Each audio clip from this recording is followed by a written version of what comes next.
Welcome to Tell Us Your Story with Dr. Ebony. Today's topic is when the majority has been the minority. Today, our special guest is Michelle Ergel. Hi, Michelle. Welcome. Welcome. Hey, Ebony. How are you? Dr. E, rather. How are you? Doing well. Thank you for having me today. Yes, I am so honored to be speaking with you today. It's my pleasure to have known Michelle since I was a student at Millen's Tech. I mean, we've been knowing each other since the early 2000s. So, in the past decade or so, since we've been working together as instructors at MTC, we've had many unplanned current event conversations on the phone. We start talking about class, and then something comes about current events or something that happened in our lives. And, really, this is how this topic of conversation came about. So before we get started, I would like to let everyone know that I refer to different ethnicities instead of races, because according to Jane Elliott and other academics, race is a man-made concept, and we are all one race, the human race. So, Michelle, how was the ethnic makeup of your community that you grew up in?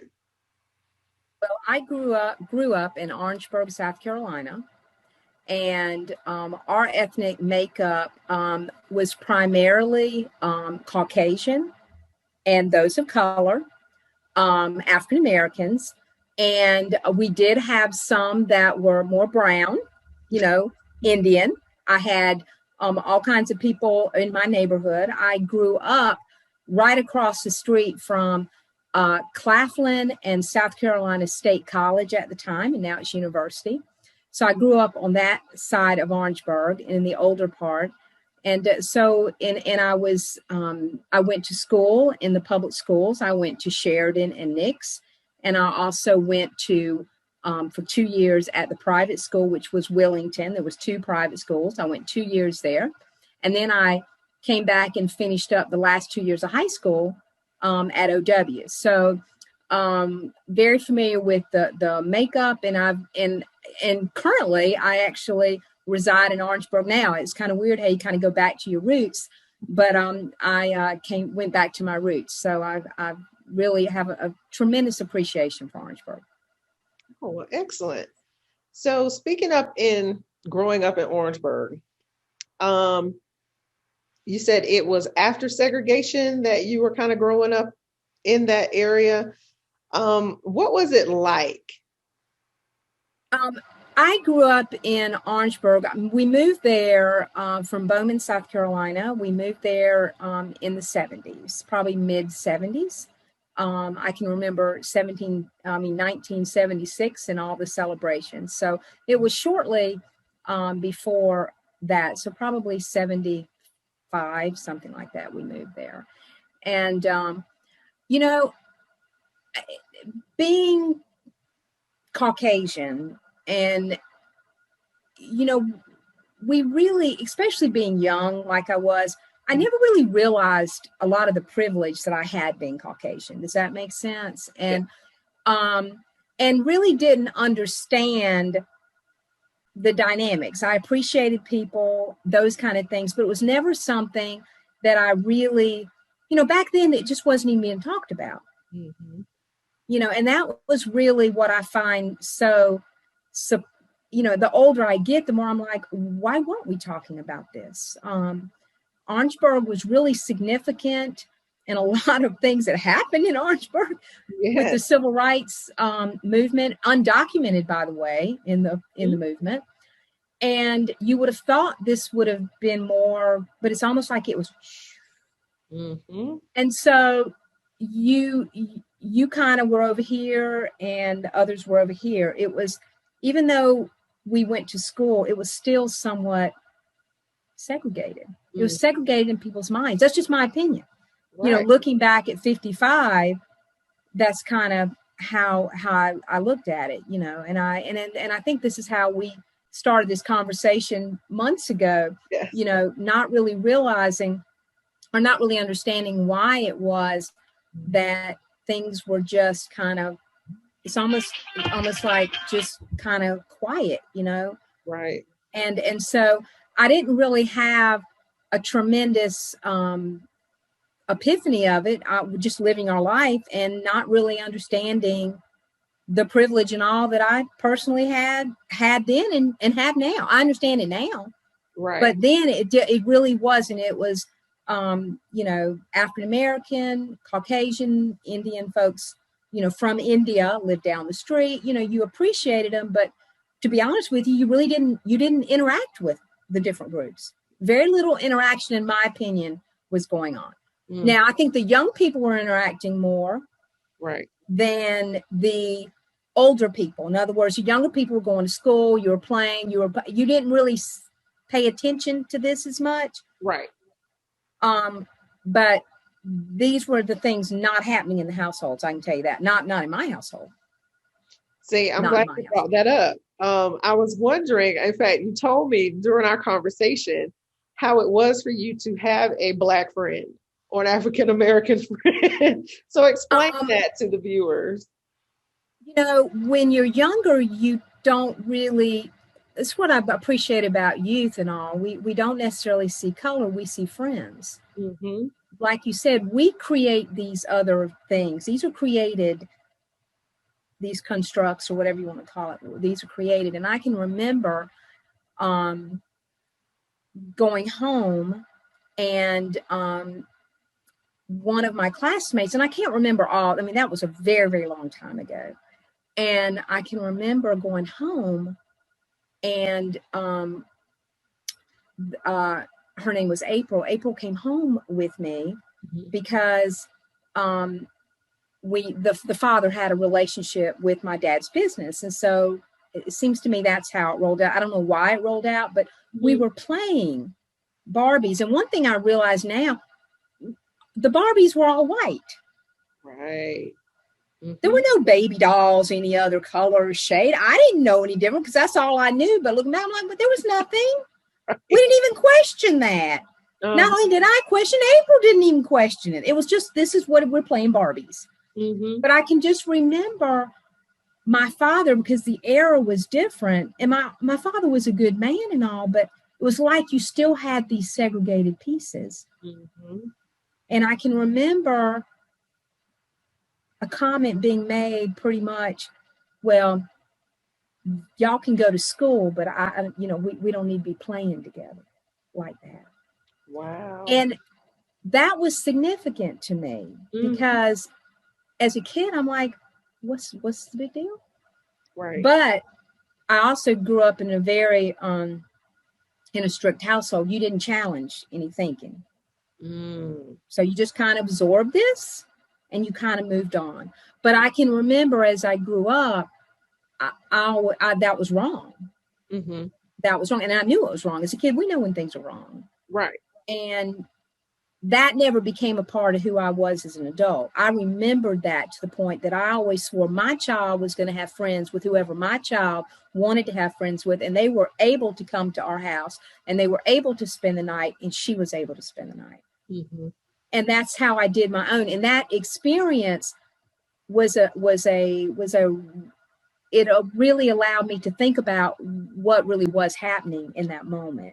That's when the differences really were like, put a spotlight on it. So and that was just the way things were back then. Right. You know, it's the way things were. People weren't bad. It's just, that's the way things were. That was how people were raised. That's the way you did it.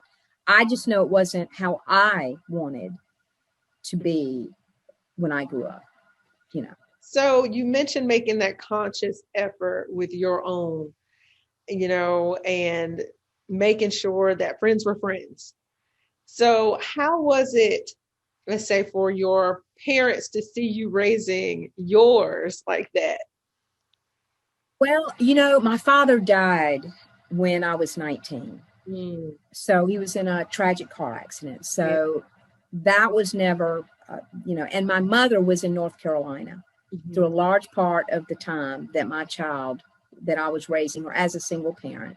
Mm-hmm. And but my mother was always appeared more open to those things. Does that make sense? Because my mother was the one that picked us up and brought us home. Yeah. We're playing, Right. we're playing. It was my father that Got had the issue. Mm-hmm. And of course, Orangeburg was where my father was from, not my mother. Okay. My mother is 90 years old now, and she still talks about riding through the woods on her horse, bareback. They did that back then. And stopping at a home of people of color. Mm-hmm. And they would sit, and she would visit. Right. And they would always make tea, and they would sit on the porch and drink tea. It was like my mother had a different set of experiences. Right.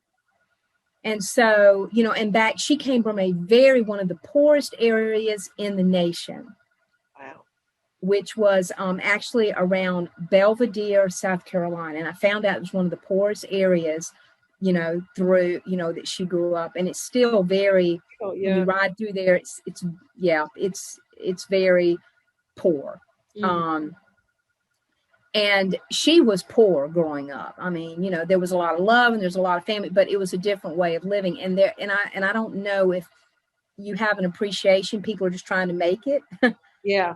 And you have more of an understanding to that. Mm-hmm. But my mother never did rock the boat either. Does that make sense? When, definitely. It was women were supposed to be more subservient to the man when the man said certain things and all, and that's just the way it was. That was never challenged. It wasn't said in malice when it was said. It was just, this is just the way we're just going to do things around here. Right. And so nothing was ever said about that again. And I've never even talked to, of course, I never talked to my father about it. He died. If he was alive today, I probably would have had a conversation with him on that. And there's a lot of things that I would hope I would have the strength to be able to challenge him on those viewpoints. And hopefully he would have been more open as he got older. But at that point, he was not very open. So, although we went to school and that was fine, other than that, there was no social interaction. Right. Got to separate. Wow. So what lessons did that teach you besides the fact that you didn't want to raise yours that same way? What else did you learn from that? I didn't want to teach my child those things. I wanted my child to know that people are people and we interact, and I want good people regardless what shade they are. I want good quality people that can give you life experiences and you can enjoy and you can do things with. I think that probably shaped me in how I view my job today and what I do today. I'm very compassionate for people of color. I really have an understanding. White privilege is something you're just born. Privilege in general, you're born with it usually. Right. You didn't earn it. You didn't deserve it. You just got it. Mm-hmm. I was born white. I didn't earn it. I didn't do whatever. I get benefits from it regardless. Right. And I think really understanding privilege and how to explain it in ways that hopefully people will not be taken back, but process and reflect and think on that. We're not calling anybody out on it. We're just saying, this is a privilege you have. And I think we as members of society need to understand the privileges that we are given, that we didn't earn, we didn't deserve, we just got, and that other people don't have those same privileges. And that impacts their life. And I think that impacts the job I do and some of the passions I have for my students of color and my Caucasian students as well. Mm-hmm. But I have an appreciation for that. And I have an understanding that I feel like that some people take a little bit longer to get there if they ever get to that point. Gotcha. So that I think that really helped me. And I've referenced that in my classes before. Mm-hmm. I've also referenced that, we had the Orangeburg massacre that took place in 1968. Mm-hmm. Well, now this didn't happen until a while, until I don't know, 15 years ago, maybe a little bit longer than that, when I really started understanding and processing what my purpose what I feel like God's purpose for me was, and working with people and those kind of things. And you kind of have an epiphany moment. But when I sat there and I really took time to reflect, I mentioned I went to Sheridan and I went to Nix. Mm-hmm. Well, I also went to Felton Laboratory School, which is on the grounds of South Carolina State College at the time. It's now a charter school. At that time, it was set up for professors' kids of South Carolina State. Other people could go, but you had to be on a waiting list and eventually get into the school. Mm-hmm. And so I started going to Felton in 6th grade. Wow. Okay. So I went to Sheridan, then I went to Nix, and then in 6th grade, I went to Felton. And Felton was kind of like almost it was almost private in some ways. Not everyone could just walk in the school and go. Right. You had professors' kids, you had all different kinds of people in that school. They really focused, it was on academics and students being able to excel and skip grades, things like this. And it's a charter school now. I don't know how it's changed now, but and maybe at the time it was considered charter, but that was not the term. Exactly. Charter. I don't know. But now it's called Felton Laboratory Charter School, I believe is the way it is. And every year of the anniversary of the Orangeburg Massacre, of which Smith, Ham, and Middleton, and there's a building named after those 3 gentlemen who died on the front lawn of South Carolina State. The entire school would line up and we would walk to the Smith, Ham, and Middleton Memorial Building, and there would be a memorial for these 3 lives lost. And when I think about this, I think I was at Felton, I don't know, in the late 70s. Mm-hmm. So you think about this, 78, that was only 10 years. 10 years, yeah. 10 years, y'all. I mean, right. And when you're young, you don't really process what that is. Right. But now I'm like, it was only 10 years since that event had happened. Right. And maybe it was 79. I don't know, but it was a short period of time. And the families would come of those 3 gentlemen. Mm-hmm. And I didn't really think much about it because Felton commemorated that. That's the school I went to 6th, 7th, and 8th grade. Right. But now that I look back as an adult, I'm like, I don't remember Orangeburg talking about that. I don't remember there being anything being said. It's like South Carolina State did something about that, but it was almost like in the community, it was hush. Right. And that to me now, I'm like, when you really look at what happened there, it was wrong. Mm-hmm.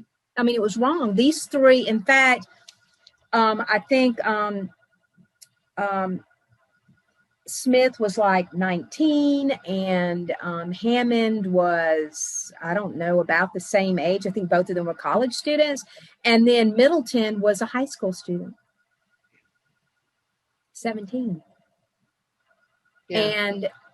And you think about that and you're like, those 3 people. And then when you really listen and you hear about, you do a little research on that, and I challenge people to do research on that, the Orangeburg Massacre. I want to listen to the accounts of people. Right. They weren't shooting up in the air; they were shooting at them. Right. And there was no proof that any student had a gun. I mean, there's nothing. I mean, and it was because the thing about the bowling alley, it all started because they were challenging the fact that, wait a second, the bowling alley was segregated. And they wanted to just play ball. It was the only bowling alley in Orangeburg. Right. I bowled at that bowling alley. Right. Mm-hmm. And it was about that. Mm-hmm. And they were protesting, which is our right to protest when things are not right. Exactly. And that was, and so nobody was found responsible except Sellers, Cleveland Sellers. Right. And I think I don't think he was in jail for quite a year, but he had that on his record till almost 92 or 93. Right. Right. It took that long Mm-hmm. and nothing is still ever said. Right. About this. Right. And see, that's the thing. It's like a stain. It's like it was a horrible stain on Orangeburg. And instead of embracing or let's talk with it, there's not a whole lot. It's not like the white community is talking about it. Exactly. Now, and believe me, I have been gone out of Orangeburg a long time. Mm-hmm. I left Orangeburg in 84 for school. I just returned. Gotcha. I just bought a home there that was some family property, and I just returned. So there was a large break in time. And I don't know a lot of people like I knew before. Right. Right. So maybe more is happening now, but and I'm in between Columbia and Orangeburg, so it's But to me, we need to be talking about more of those things, because that people died, people are hurt from that. And if we don't talk about those things, then how are we going to heal through that? And that's what I appreciate about what you're talking about now, is how are we going to heal through that? Because I do believe there has been progress made, but I also believe there hasn't been progress made in the same breath. Right. Because if it had been progress made, I think we'd be further along with a lot of the things. It's almost like in some ways we're back in the 1960s. Mm-hmm. Now, I think white people or Caucasian people now have a stronger sense of, like myself, saying, wait a second, this isn't right. But it took, 55 years for us to get there? Almost 55 years from that point. That was 68. Right. So it's not quite 55, but it's almost 55. Mm-hmm. So I that's the thing that I think is, I think if we do begin to talk about these things, and we do begin to talk about these with our families and our children, and we can change. It's going to take some time. Yeah. But we can change how our children view things. My children views things differently, even more than I did. Mm-hmm. But my experience has allowed me to challenge that viewpoint. Mm-hmm. And now she's hopefully challenging that viewpoint and speaking out. So, it's no surprise. I am a supporter of Black Lives Matter. Mm-hmm. I believe all lives matter. Don't misunderstand me. Right. But and I'm saying that because people go, well, all lives matter. Yes, they do. All lives matter. But I believe there has been some injustice and continues to be against brown and Black people of color. And I believe if we begin to acknowledge those things, then all lives will be better. Exactly. Because the things that are happening, things are happening to Caucasian people that are not right too. Mm-hmm. Well, then by addressing this, it's going to make it better. So I don't know. I just think that we need to have these conversations, and we need to acknowledge what has been done wrong in the past, and we need to bring that up. We need to be talking about that. Right. We need to be asking for forgiveness for those things. We need to be telling those families that we are truly sorry that those things took place. And I know the people there in Orangeburg, the people that were responsible, they're dead. Mm. And so people are now like, well, that wasn't a part of I wasn't a part of that. Right. But it still is an undercurrent. Mm-hmm. And it's still an undercurrent. That still participated, because I know there are some people in my own community that were students at State during that time. So it's still a lot of healing that needs to be done on all ends. And do you think some of that lack of knowledge is just complacency, or just trying to cover it up? Because I do know that they are trying to take the bowling alley and turn it into a civil rights museum. They really are. And there have been, and I meant to do some research on that before we did this, and I got sidetracked with some of my other schoolwork, but there has been some movements to really bring that to the forefront. And that's been going on for quite some time. Mm-hmm. And I believe there's movement positively in that direction. And I think that's a start, that people can then acknowledge. We've got to know that this did happen. Mm-hmm. And this wasn't, it was within their right to protest this. It was wrong. And there was in my opinion, there was a sense of, we're going to just squash whatever it is we need to squash. Right. And so it was hush hush and whatever. And of course, even 10 years when I was going to those memorials, those people were still alive at that point. Mm-hmm. And once again, you have to have the strength to stand up against what you know is wrong. And I think sometimes we just don't have the strength to do it, even though we know it's wrong. Right. And I would hope that as we move towards change, we've got to understand that means not only doing it in our own worlds, Mm-hmm. it means that we take action. We challenge in a respectful way, mm-hmm. but we challenge this.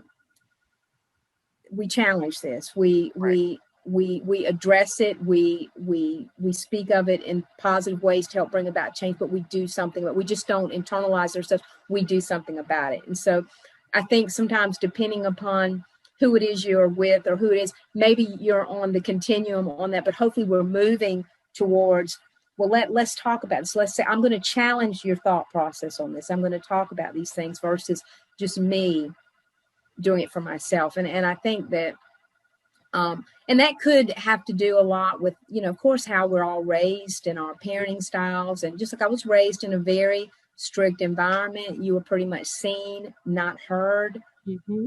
That kind of stifles your voice growing up. And when your voice is stifled, it takes you a while to gain that voice, even as an adult. And so even with myself, it's taken me a while to gain more of a vocal voice on certain things. And so I think a lot of people might be that, in all colors of people. Right. Not just, but yeah, that to me, that we don't, it's not like we have Orangeburg tries to recognize that that I'm seeing, let me just say that I'm seeing. But of course, I've only been back to Orangeburg for a very short period of time, only a few years. And I don't necessarily get the T&D paper and, because I'm in Columbia a lot of the time. So, and I get the state paper, but I think I probably should be getting the T&D and just kind of see what's happening at the T&D. Right. But Orangeburg took a hit.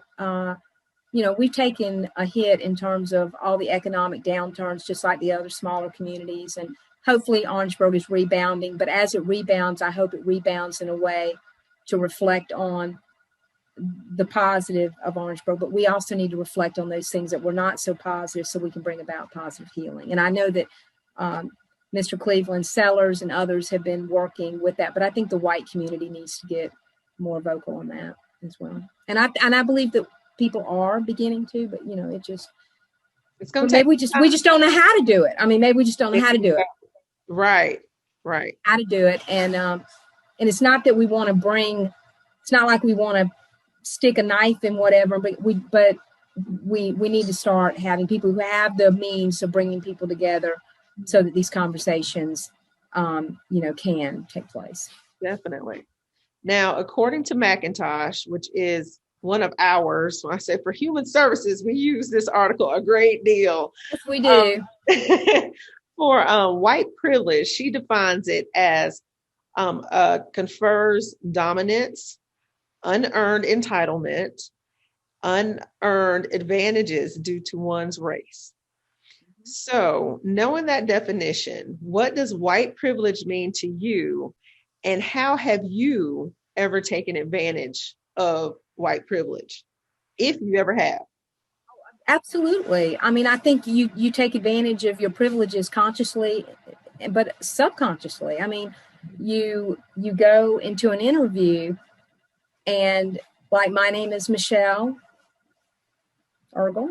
Mm-hmm. It automatically sounds white. Mm-hmm. So when my resume comes over, it's that's then when I'm there, the same thing. Mm-hmm. When I walk into a store, I don't have people following me. Right. Yeah. I can walk in the neighborhood with that. I can go in any neighborhood I want. What do they be? It's depending upon the neighborhood. But the cops aren't getting called on me. Right. That's privilege. Mm. That's privilege. I didn't earn this. Mm. I just get up in the morning and I fix my hair and I go on out the door and boom, done. Right. And I think it's in living life every day, every time someone walks out the door, we have either conscious or unconscious privilege walking out the door. I don't worry about the police pulling me over. I didn't have to have the conversation with my child. Oh, baby, by the way, if you get pulled over, make sure you keep your hands on the steering wheel. I'll tell you what, I need you home before dark because it's not a good thing. I didn't have to have these conversations with my child. Right. That I know my friends of color have had to have this conversation, both male and female, with their children. That's a privilege. When the cops pull me over, I'm sitting here thinking, okay, usually it's because I'm speeding or there's something legit. And I'm not saying that the cops aren't pulling over people of color, and it's a legitimate reason to pull over. That's not what I'm saying. But there's a certain level of respect that you get that other people may not get. Gotcha. Yeah. I can remember when I was 18, I was in 4-H. And I was a teen representative for the South Carolina teen representative. I can't remember that's been so long ago. And my counterpart, and I can't remember his name. It's amazing how names escape. But he was a African American male, about 18. We're about the same age. I don't know. I don't even know if we were 18. We may have been 17. I didn't drive. I didn't have a car to drive. He did. Right. So we got invited to go to the 4-H function. I guess, I can't remember what it was called, but we were the team leaders and we actually got to speak at this Georgia 4-H forum. And he and I drove together. He drove, I rode, And this is one thing that I do believe that my family, they didn't have a problem with that. Does that make sense? And so there may have been some growth in my family as well. Because little until the time you became a teenager. I'm 17. We're driving together in the car. And this was back in the, I graduated in 84. So this had to be somewhere around 83. Maybe 84. Okay, it was somewhere in my, around that time. And so we're riding, and I can remember the way, and I never really had that experience, but you're riding in the car and the looks that you get. Right. The looks that you know what that feeling is. It's not a look of, hi, how are you? So it's a look is a judgment look. And I'm going, it's like, what's wrong? And that feeling, now I'm being discriminated upon. I felt that. Right. Because I'm in association, because I'm riding, and we're going to a function to address all other 4-Hers in the Georgia, I think it was Georgia Cumberland Conference or something like that. I don't know, it was the 4-H conference, Georgia Conference. And I can remember that feeling of, oh my gosh, I never had really felt that, but that I'm sure that's how, and that's a teeny little bit of what some of the racism and some of the experiences y'all, that's teeny tiny. Yeah. That was just one instance, but I can remember that feeling. And I never talked it over with my friend. It was just a feeling I got. It's like you just ignore it. You're like, I'm not even going to acknowledge that. Right. Because at that time, you just kind of, you're like, oh yeah, just go. Right. But we're just talking and having a good time. We're riding down the road. He's driving. Thank God he drives. I didn't drive. I didn't even have a set of wheels to drive, and I can just remember that and that. So I do believe we have come a little bit of ways now. I think people are not as, if they see a interracial couple, and that's what they were thinking. They're thinking we're an interracial couple. We're in the same car together. and you didn't see as many interracial couples at that time, and now we see a lot more interracial couples. So I think that things are evolving. I just hope that staunch people, staunch family beliefs are going to be able to be challenged with that. Okay. And I never will forget, there was another thing when I was doing 4-H, it was when I was in my 20s, and it was an attorney in Columbia, and he did adoption cases. And I can remember we went to a training for something we were doing to help teach young 4-Hers how to do something. That was, that's a long time ago too, but he had adopted an African-American child. And I'll tell you something, events and things happen. And I don't know how we were talking about this, but he and I were talking, and he said, you know what? He said, that baby is wrapped around this finger. And he held his finger up just like that. He said, my daughter, my wife came to me and told me that this baby was supposed to be our baby. And he said, I'm going to be honest with you. It was a black baby. I had never even figured this configuration in my family. This was not something that, and he said, but my wife came to me and said, this baby is supposed to be our baby. That he handled adoptions. And now all of a sudden his wife is saying she wants to adopt this baby. Mm-hmm. And then he said, that baby, that child is wrapped around this finger. And I'm going to tell you right now, he said, the hugs feel the same. That, yeah. Oh my gosh, it still brings tears to my eyes now when I think of it, and goosebumps, because that's what he said. He said, the hugs feel the same. When you said we're the human race, that's really what it is. The hugs feel the same. Right. And that to me was something that was really significant. And I was probably 27. And when he said that, and he, and for him to be, and this was when you didn't see a lot of, right. Even at that point, when I was 27, you didn't see a lot of it. You didn't see a lot of families, you just didn't see it. Right. You just didn't see it. And for him to accept that into his home in the sense of adopting this child and embracing this child and saying, to me, those kind of words, if he told other people, hopefully they had an opportunity to reflect on that too. Mm-hmm. But that's pretty powerful. Very. And for him to be able to go, you know what? And when the hugs are the same and the joy is the same and the influence on this child's life is the same. And I wish I could find him now. I'm not sure, I'm not the best with names, but right. I may have to try and figure that out, because I've reflected on that, especially in all the things that have been going on. I reflected on that comment that he said, and I think that we need to really understand that.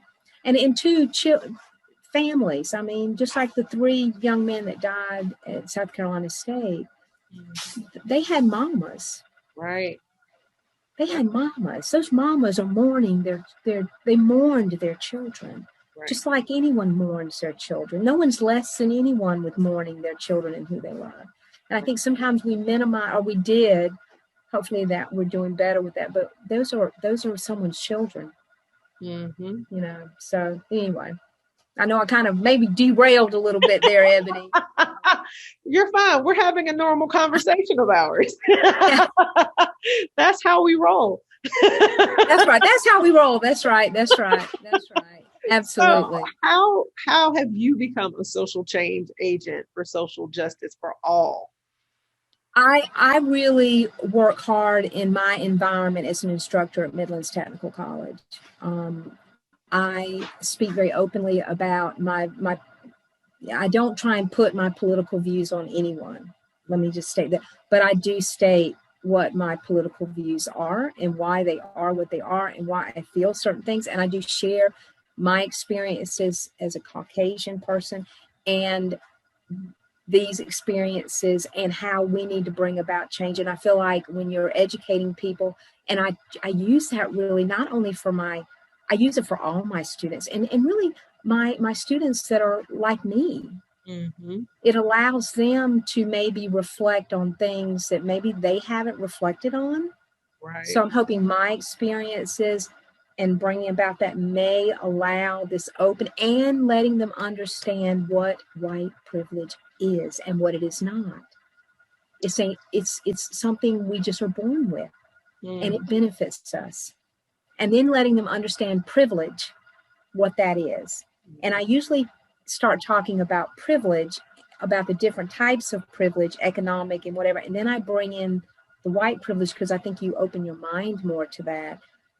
I'm not, and I tell them, I'm not criticizing anyone for being white. I'm white. Right. There's nothing I can do. If I didn't want to be, it doesn't matter. Right. Right. But I believe that's what I can do, and that's what I do, and that's one reason why I'm very passionate about providing a quality education with bringing ethics to the forefront and our obligation to community and our society and those types of things, and that it all rolls back down to ethics and what is right. Right. And how do we play a part in that in our daily lives? In our daily lives, we have influence. When we challenge someone that something that we see in a respectful manner and say, hey, I didn't really like the way you addressed him or her, or what was that look you gave? That was really disrespectful. Being able to address those within our influence, circle of influence, I think we are going to be able to hopefully bring about some types of change. That's just, that's kind of how I roll with it. And I feel like I'm very blessed to have a forum and have different students all the time. And I'm able to have those conversations with them. Mm-hmm. And I do know that some Caucasian white people they don't understand it themselves. And then they think it's, no, we're not being, I'm not blaming you for anything. I'm just saying we need to understand that when we walk out the door, there are things that we get because of that, and so it is just what it is. We've tried to do what we can do to help level the playing field and different things. Why that's important? Because we have suppressed people of color. We've suppressed them. We have terrorized them. We have put fear in them. That impacts how people develop and grow. Right. And we've got years and years and years and years of this. Right. Exactly. And that impacts what they achieve, how they approach their life. Mm-hmm. It impacts them. It impacts, and it creates a cycle. This is what I know about, human services and social services. We create, people they can change their environments, but sometimes it's a lot harder than that. Yeah, because this cycle, up here too. Absolutely, and we played a part in that, and we have to be honest about that. As the being with the lack of respect for those of color, we play a part in that, and it's going to take a while for that mindset to change, if it will ever totally change, because that is hundreds. I mean, that's hundreds of years of that. 150 years, 170 years, 100 whatever. That this let's take it all the way back. And I'm not great in my history sometimes, but it's been a long time ago. Right. It's been a long time ago, and we have a lot of ground to make up, and it's going to take every one of us to be a part of that change, hopefully. And you will always have those that will never be a part. I mean, they're always gonna. We know that, but we can get closer. Exactly. We can get so in what areas do you feel that American society is lacking or still lacking when it comes to current social justice initiatives? I do believe that we have issues with our criminal justice system, and I do believe that we need criminal justice reform. I think there are some bad apples that are creating the problems, but I do believe there's certain things that need to be really brought to the forefront and really discussed from a training standpoint and aspect. And we don't always have to have a fraternity or sorority in protecting people, and we've done that. We've done that. And when we see something that's not right, we need to call an ace and a spade. And I don't think we've done that in criminal justice. I think some do it. a lot don't. I mean, we hear cases all the time where, you know, people do it and then they lost their jobs because of it. And now these jobs are now getting reinstated, or their retirement is getting reinstated or whatever, because that was, but we've got a little ways to go. And I think, acknowledging that, it's not to say that every cop out there, my former husband was a police officer. I'm not anti-police. I'm just feel like that there needs to be some deliberate. There were conversations that weren't happening for a long time, right? And there were things not being addressed for a long time. And I think that we need from a standpoint of criminal justice, I think we need a national database that when a police officer has shown these behavioral or these over aggressive tendencies or whatever it might be, and they lose their job, or that needs to be documented so that if they move to another state or across the country or even within their own state, the left hand knows what the right hand is doing, and there's a track record. And I believe a lot of that stuff was right. or we didn't take the time to document it, correct, because we didn't really know how. But I think something like that will help in that regard. And because now it's been coined, blue lives matter, black lives matter. Wait a second, they all matter. Don't misunderstand me. We need our police officers. I mean, I know you know that. Oh, yeah. You've been associated with, Lexington County for a long time. We need them, but we need good quality people, and we need to be able to know. We know that people are driven to certain professions for power and control and authority, and right. And that field, the badge carries something, and I think that we need to really be real about that, and we need to do a better job of screening those people. Most doesn't mean we're all gonna catch them all, but I think there's been an opportunity for us to do a better job of screening them. Right. So Well, I mean, it's a human service profession, so we know how that is. You and I, even within our own field, we need to make sure appropriate people are working with people, right? Exactly. There are people that are attracted to certain fields based on their own self-serving needs. And that's in our field as well, Ebony, and we know that. And so we have to be able to say, this is not right. We can do harm. Harm is being done to people when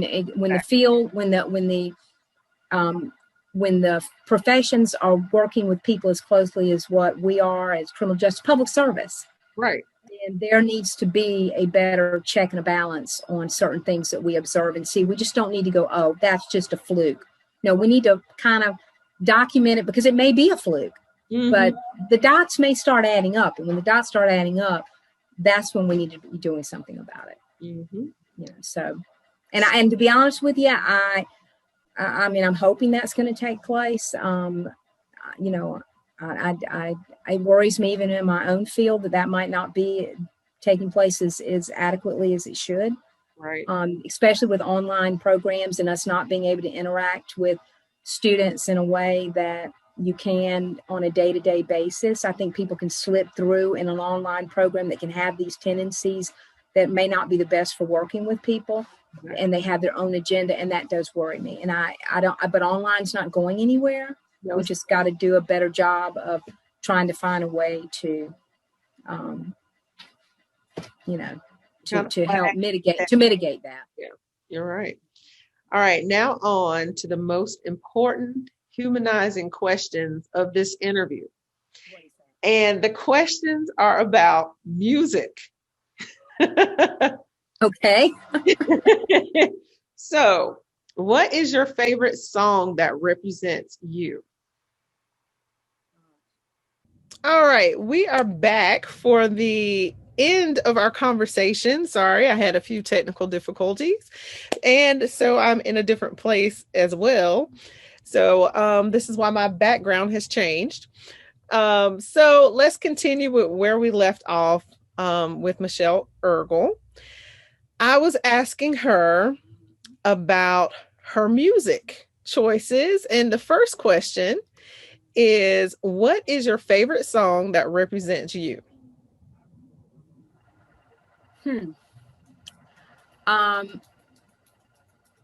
Of course, I like a lot of different music from a lot of different artists, a lot of different genres, but I had to kind of, since I had a little bit of time since we had the snafu, think about it.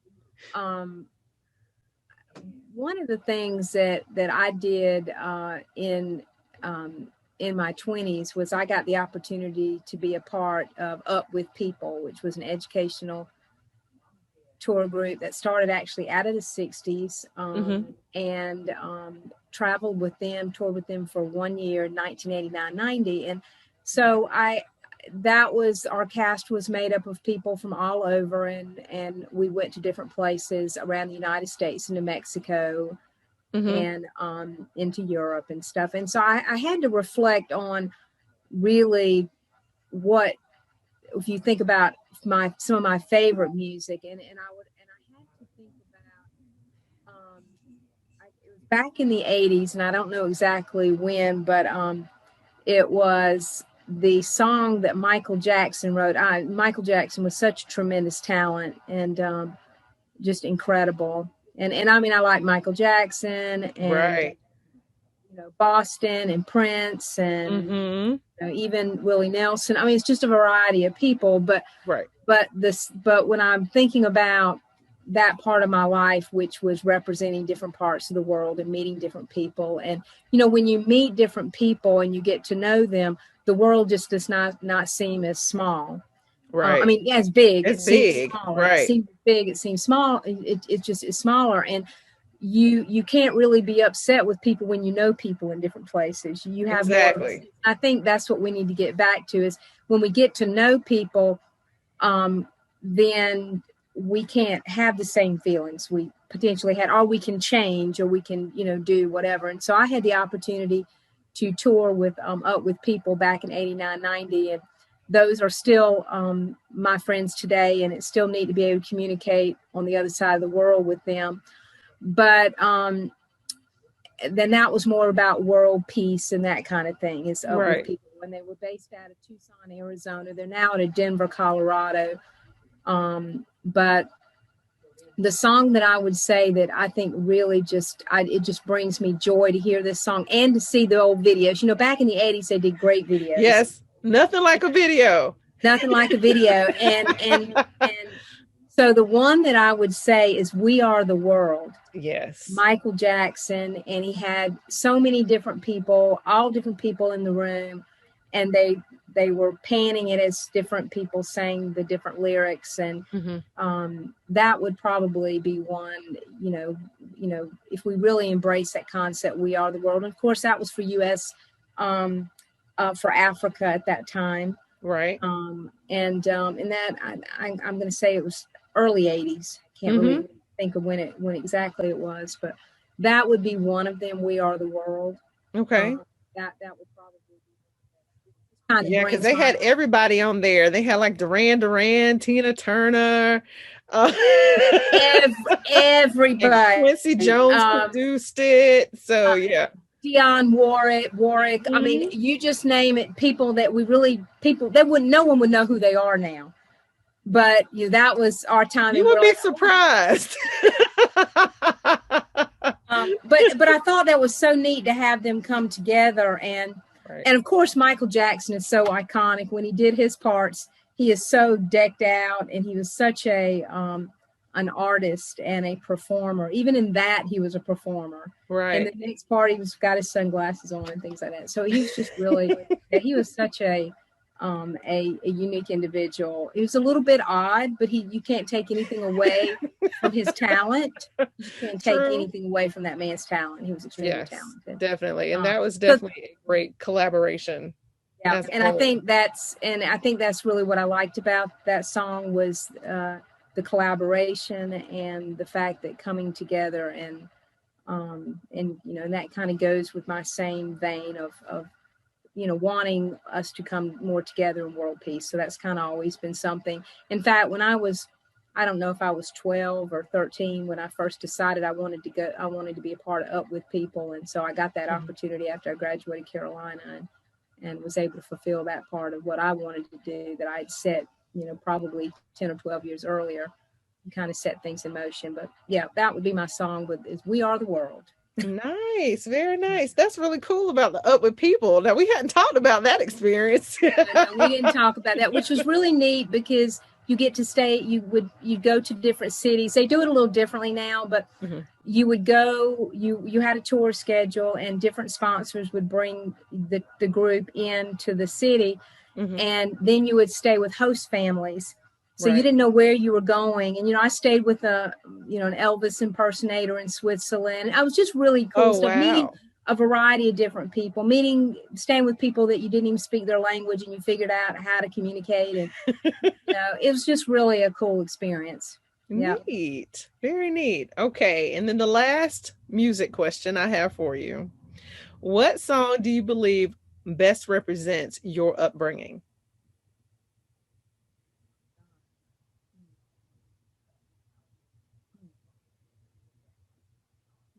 Forgot about that one, Ebony.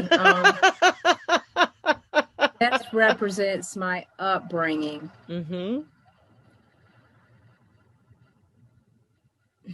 Well,